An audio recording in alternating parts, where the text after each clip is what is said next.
अस्सलाम वालेकुम दोस्तों।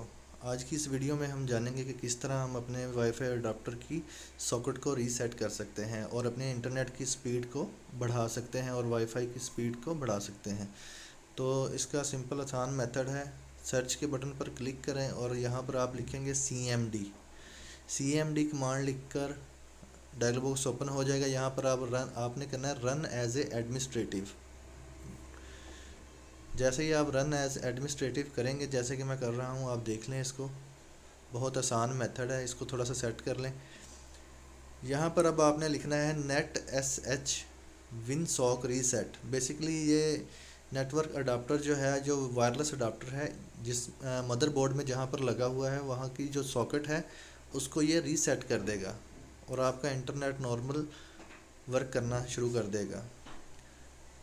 यहाँ पर आप लिख कर इंटर करेंगे तो सिस्टम आपसे कहेगा, या डॉस कमांड आपसे कहेगी कि आप अपने सिस्टम को रीस्टार्ट कर लें।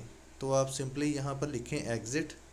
डॉस कमांड को क्लोज़ करने के लिए एग्ज़िट लिखने के बाद इंटर प्रेस करें और नॉर्मली आप अपने सिस्टम को जिस तरह आप रीस्टार्ट करते हैं, आपने सिंपली इसको रीस्टार्ट कर लेना है और आपका इंटरनेट फास्ट हो जाएगा और जितने भी एरर्स हैं आपके नेटवर्क के रिलेटेड वो भी सॉल्व हो जाएंगे।